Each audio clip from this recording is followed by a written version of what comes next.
أعوذ بالله من الشيطان الرجيم. بسم الله الرحمن الرحيم.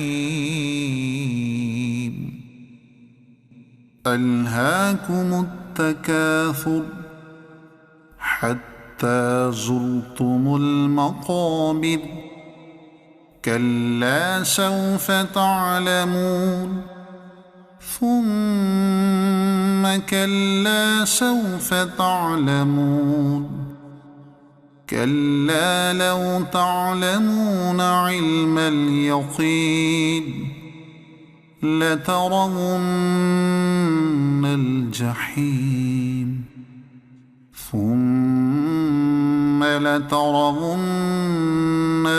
عين اليقين ثم لتسألن يومئذ عن النعيم. صدق الله العظيم.